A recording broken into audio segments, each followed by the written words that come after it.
Aujourd'hui, à 2 ans du lancement de la stratégie d'accélération sur les biomédicaments et la bioproduction dans le cadre de France 2030, on voit que les choses ont d'ores et déjà avancé, puisque la France, il y a 2 ans, était à la 3e position en Europe après le Royaume-Uni et l'Allemagne. On est passé en 2e position après le Royaume-Uni, mais devant l'Allemagne et l'Espagne. On est un pays en Europe qui avons dans le pipeline de développement 20% des biomédicaments. On a une filière qui se structure, 31 sites de bioproduction sur toute la chaîne de valeur. C'est vraiment les objectifs de France 2030 et de la stratégie, de faire en sorte que la France devienne à horizon 2030 le pays le plus innovant et souverain en Europe en matière de biomédicaments et de bioproduction. Alors pourquoi c'est si important?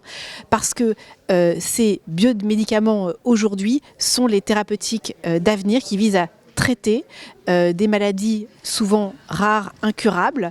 Donc il y a un besoin patient extrêmement important et c'est extrêmement structurant pour la France de s'équiper dans cette filière. Ce sera vraiment les médicaments de demain et on voit qu'ils se développent dans des indications qui sont de plus en plus larges et pour des groupes de patients qui concernent beaucoup de thérapeutiques, pas seulement l'oncologie, mais aussi des domaines comme la neurologie, comme les vaccins. Donc le champ d'application est extrêmement large. C'est important aussi de faire de la prospective dans le domaine, de savoir tous ces médicaments qui sont dans le pipeline de développement pour pouvoir préparer le système de santé à la fois sur le plan organisationnel et financier. Aujourd'hui, on a une étape intermédiaire, c'est une stratégie de 5 ans.